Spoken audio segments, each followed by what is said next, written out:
My mother tried to convince my husband I was cheating. I found the first message on a Tuesday morning, while I was packing my husband's lunch. It was not on my phone, it was on his.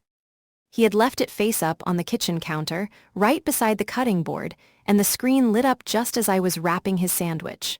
Unknown number. Tell your wife to stop meeting him at the motel. For a second, I thought I had read it wrong. Then my husband, Ryan, walked back into the kitchen and saw my face. "What is it?" he asked. I looked at him, then I looked back at the phone. "Who sent you that?" His expression changed before he even picked it up. Not confusion, not surprise, fear. That was the first crack. And I remember thinking, with a cold little drop in my stomach, that my husband had seen something like this before. Ryan read the message, locked his phone, and said, "It's nothing. Nothing." That word did more damage than the message. I stood there with the sandwich half wrapped in my hands. "Why would someone text you that?" He rubbed his forehead. "I don't know," but he would not look at me. I had been married to Ryan for 8 years. I knew the difference between a man who was confused and a man who was hiding pain. "Ryan," he closed his eyes. "There have been a few messages," he said quietly. My hands went numb. "A few?" He leaned against the counter like he suddenly needed it to stay upright. "I didn't want to upset you." I almost laughed, but nothing came out. "Upset me?" He opened his phone, scrolled, and turned the screen toward me. There were 6 messages, all from different numbers, all sent over the past 3 weeks. "Your wife isn't who you think she is. Ask her where she really was last Friday. She was seen with him again. Check the parking lot behind the pharmacy." I stared at them until the words blurred. Last Friday, I had been at my mother's house, helping her sort boxes in the garage. At least that was where I thought I had been. Ryan watched me carefully. "What?" I asked. He swallowed. "There was a photo too." The room seemed to shrink. He opened another message. It showed me sitting in my car. A man was leaning into the driver's side window. His face was turned away from the camera. The photo was grainy, taken from far away, but it was clearly me. My car, my jacket, my hand resting on the steering wheel. I remembered that moment. I had stopped at the pharmacy to pick up my mother's blood pressure medication. A man had walked over and asked if I knew whether the store was still open because the lights looked dim from outside. That was it. 10 seconds. Nothing. But in the photo, frozen from the right angle, it looked intimate. It looked secret. I felt sick. "Ryan," I said, "you know that isn't what it looks like." He nodded too quickly. "I know," but his voice cracked, and that hurt worse than if he had accused me, because it meant part of him had wondered. I took his phone and looked closer at the photo. Something about it bothered me, not the man, not the angle, the distance. Whoever took it had been parked across the lot near the exit. Someone had waited there. Someone had followed me. "Why didn't you show me this?" I asked. He looked ashamed. "Because the first time I got one, I thought it was spam. Then the photo came. Then another message said if I confronted you, you'd just lie. And you believed that?" His eyes filled. "I didn't want to." That answer stayed with me, not because it was cruel, because it was honest. Trust does not always break all at once. Sometimes someone else puts a crack in it and waits for silence to do the rest. I told Ryan everything I remembered about that day. The pharmacy, the stranger, the medication. The time, he listened, but I could feel what the messages had already done. They had not convinced him I was cheating. They had convinced him he might be a fool if he trusted me. That was different, and more dangerous. I asked him to send me every message and the photo. Then I called the pharmacy. The manager checked the time stamp on my receipt. I had picked up my mother's medication at 4:17 p.m. The photo had been sent to Ryan at 4:29, 12 minutes later. Whoever sent it had been watching in real time. My first thought was that it had to be some random person trying to blackmail us, but no one asked for money. No one threatened to expose anything. They only wanted one thing. They wanted Ryan to doubt me. That night, Ryan and I sat across from each other at the kitchen table like two people negotiating after a disaster. "I need to ask you something," he said. I nodded, even though my chest tightened. "Have you told anyone we've been arguing?" I frowned. "We haven't been arguing." "Not big arguments," he said. "Just about your mom." That landed. My mother had always been the softest wound in our marriage. To everyone else she was charming. To me, she was complicated. She had raised me alone after my father left, and she never let me forget it. Every favor had a receipt, every sacrifice became a debt, every boundary felt to her like betrayal. Ryan saw it early. He never disliked her openly, but he noticed how I changed around her, how I apologized too much, how I answered her calls even when we were in the middle of dinner, how I sounded like a guilty teenager anytime she sighed. A month earlier, Ryan had finally said, "I think your mother is too involved in our marriage." I had defended her. Of course I had. That was what I had been trained to do. "She's lonely," I said then. Ryan had replied, "Lonely doesn't give her the right to control you." We did argue that night, not loud, not ugly, but enough that I cried in the bathroom afterward because I knew he was right and I hated him a little for saying it. My mother called the next morning. She said, "You sounded upset yesterday." I had not told her anything. That should have bothered me more. Instead, I assumed she could hear it in my voice. Now, sitting at the table with Ryan's phone between us, I said, "You think this has something to do with Mom?" He hesitated.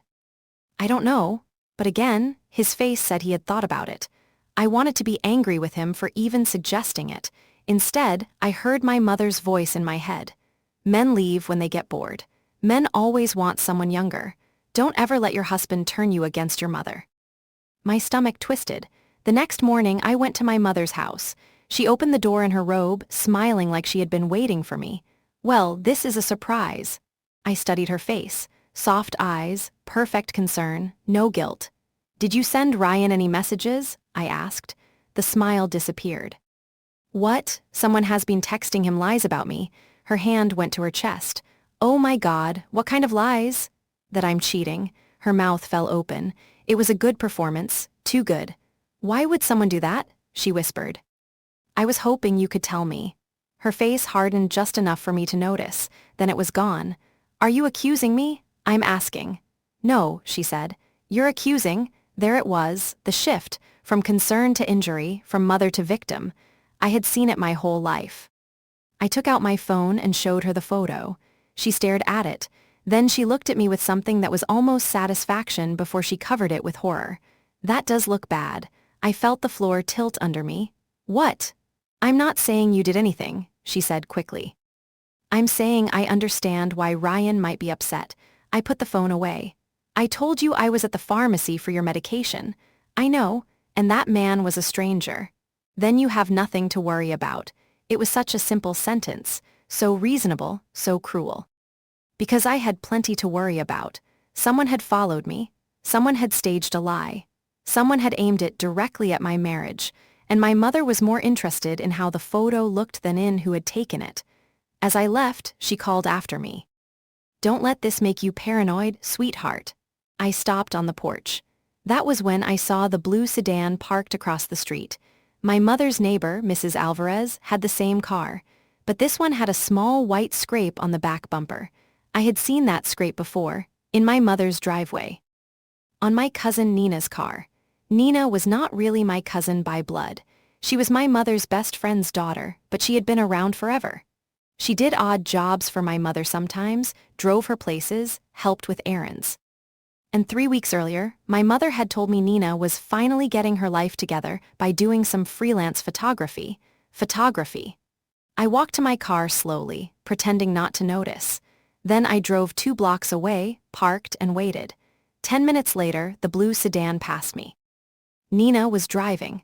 That answered one question. Someone close to my mother had followed me, but it created a worse one.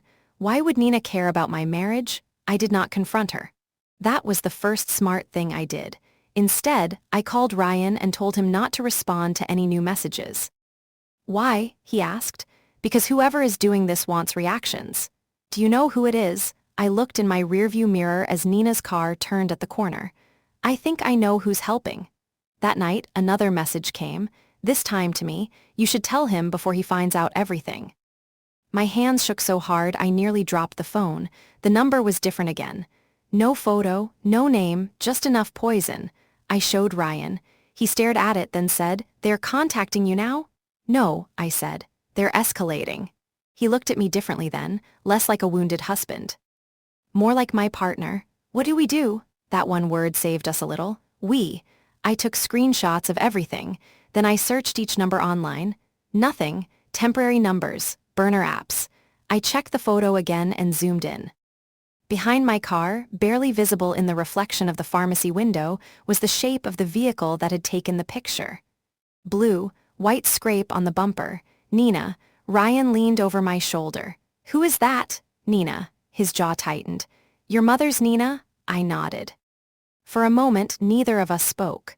Then Ryan said, "We need proof your mother is involved." I hated that he was right, because if we confronted Nina, she might lie. If we confronted my mother, she would definitely lie. And if I was wrong, I would have accused my own mother of trying to destroy my marriage. But if I was right, I could not finish that thought. The next day, I called my mother and told her Ryan and I had a terrible fight. It was the first lie I had ever told her that was meant to protect me. Her voice changed immediately. "Oh, sweetheart, what happened?" "He won't believe me," I said. Silence, not surprise, listening. "He keeps asking about the photo," she sighed. "Well, can you blame him?" I closed my eyes. There it was again, not "I'm sorry," not "that's awful." Can you blame him? I said I might come stay with you for a few days. Her voice softened into something almost tender. "Of course you can." Then she added, "Sometimes space shows you what a person really values." I gripped the phone. "What does that mean?" "It means a man who truly loves you won't need convincing." My mother had always been good at saying things that sounded like comfort while pushing the knife deeper. I told her I needed to think. Then I hung up and cried in the laundry room where Ryan could not see me. Not because I believed her, because part of me still wanted her not to be involved. That is the terrible thing about betrayal by a parent. Even when the evidence points straight at them, some small child inside you keeps begging for another explanation. 2 days later, Ryan received another photo. This one nearly ended everything.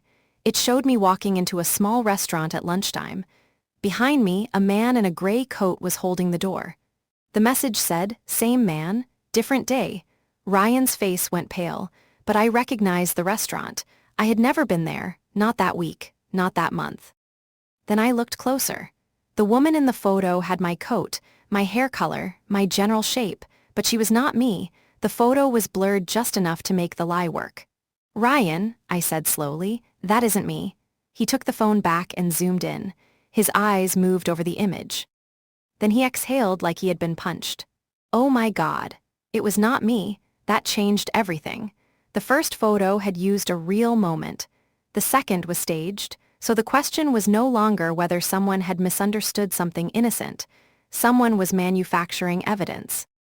Ryan sat down hard on the bed. "I almost believed this," he whispered. I sat beside him.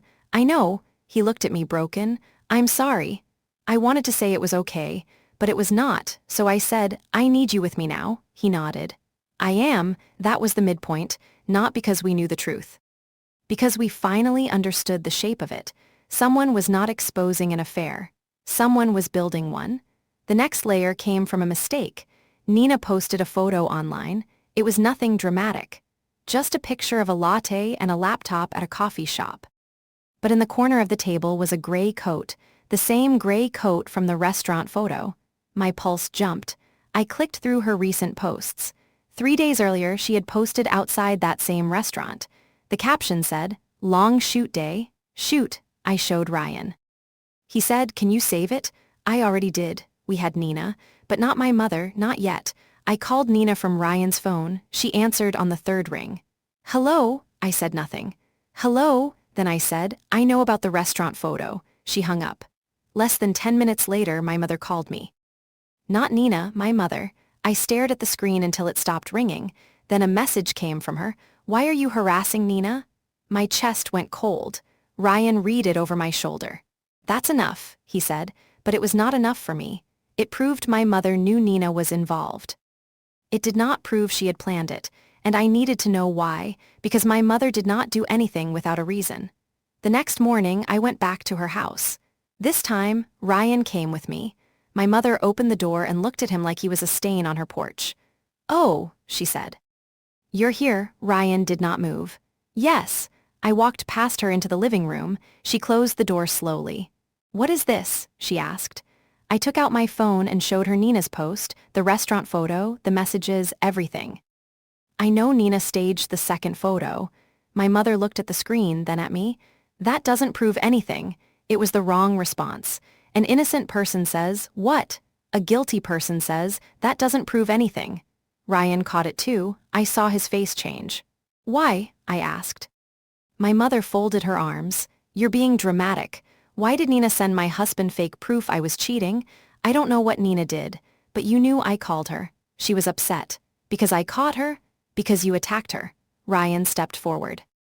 "She tried to break up our marriage." My mother turned on him. "No, you did that when you took my daughter away from me." The room went silent. There it was, the truth beneath the lies, not all of it, but enough to smell the rot. I stared at her. "Ryan didn't take me away." My mother laughed once. "Cold, you used to call me every day." "I still call you. You used to need me."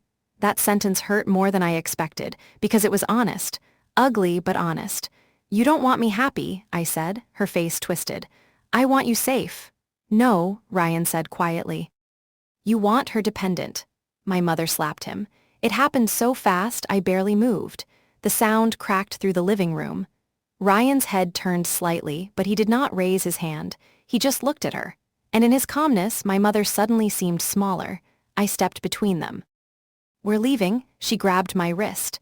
Not hard enough to bruise, hard enough to remind me, "You will regret choosing him." I pulled my hand free. "No," I said. "I regret not choosing myself sooner." That should have been the end. It was not. Because 2 days later, Ryan's boss received an email. The subject line was, "Concern about employee conduct." Attached were the same fake photos. The email said Ryan was knowingly covering for his unfaithful wife and had been using company time to deal with domestic instability. It was insane. It was also dangerous. Ryan worked in finance. Reputation mattered. His boss called him into a meeting. Ryan had to explain that we were being harassed. He came home pale with anger. "She went after my job," he said. I knew then that my mother had crossed from manipulation into destruction. And I finally understood something I had avoided my whole life. My mother did not want to win me back. She wanted to make sure I had nowhere else to go. That night, I stopped crying. I got organized. We filed a police report for harassment. We contacted a lawyer. Ryan's company IT department preserved the email headers.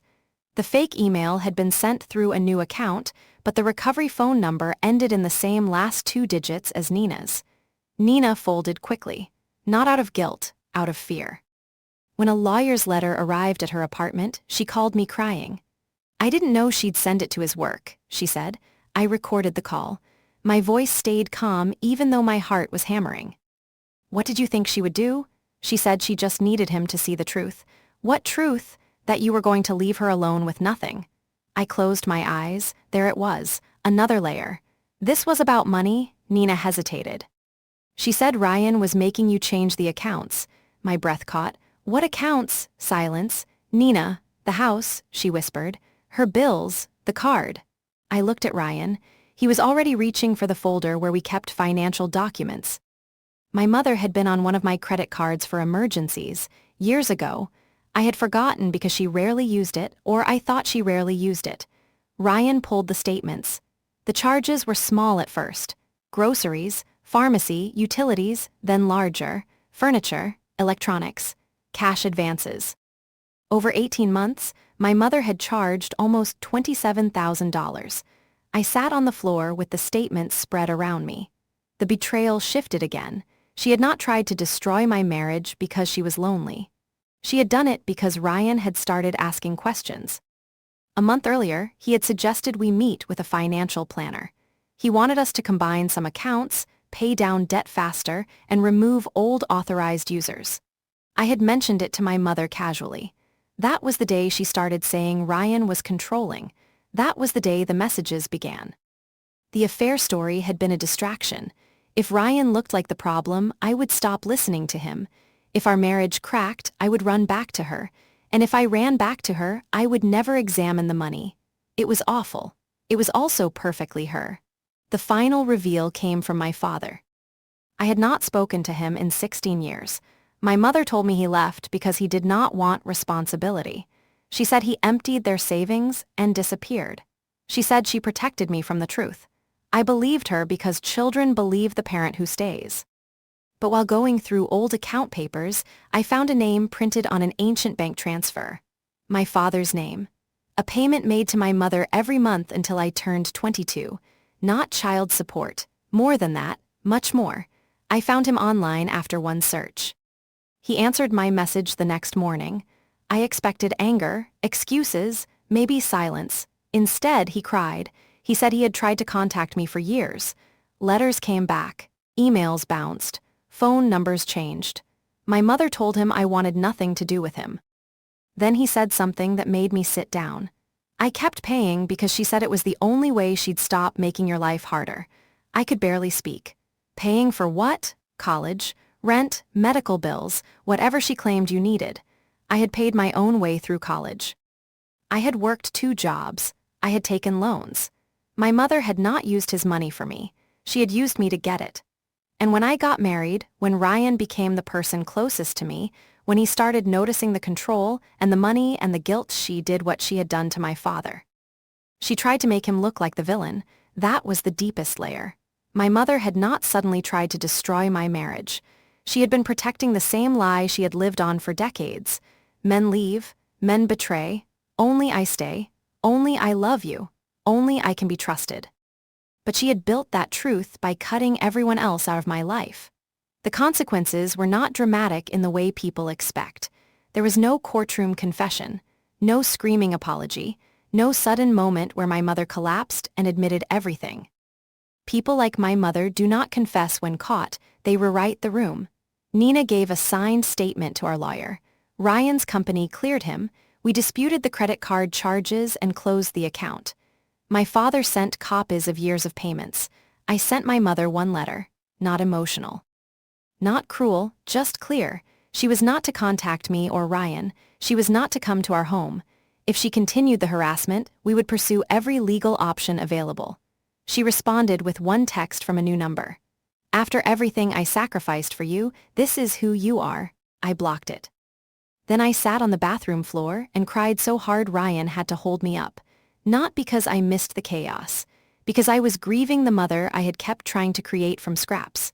For weeks, our marriage felt tender and bruised. Ryan apologized more than once for doubting me. I apologized for letting my mother stand between us for so long. Neither apology fixed it instantly.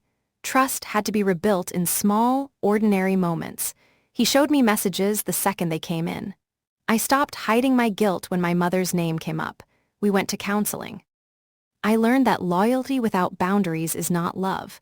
It is captivity with nicer words. 3 months later, my father came to visit. I almost canceled twice. Then Ryan took my hand and said, "You don't have to decide everything today." So I opened the door. My father looked older than the pictures I had found, thinner, nervous. He did not ask for a hug. He just said, "I'm sorry I couldn't get to you." And for the first time in my life, I wondered how many people had loved me from the other side of my mother's lies. I did not forgive him instantly. Life is not that neat, but we had coffee, we talked, and when he left, I did not feel torn in half. I felt like a door had opened in a house I thought only had one room. My mother tried twice more. A card with no return address. A message through an old family friend. Both said the same thing in different words. "Come back, be sorry, choose me." I did not answer. The last time I saw her was at the grocery store. She spotted me near the produce section and froze. For 1 second she looked like my mother. Tired, small, almost sad, then her face hardened. She turned her cart around and walked away. I stood there with a bag of apples in my hand, waiting for the old guilt to rise. It came, but it did not control me. That was how I knew I was healing. Not because I stopped loving her, because I stopped obeying the wound. Ryan was waiting in the car when I came out. He saw my face and reached for my hand. "You okay?" I looked back at the store doors, then I looked at him. "Yes," I said, and I meant it. My mother had tried to destroy my marriage by making my husband doubt me, but the truth did the opposite. It forced us to stop pretending silence was peace. It forced me to see the difference between being loved and being owned. And it taught me something I wish I had learned years earlier. A person who truly loves you does not need to isolate you to keep you. They do not have to make everyone else look dangerous. They do not have to turn your home into a courtroom and your heart into evidence.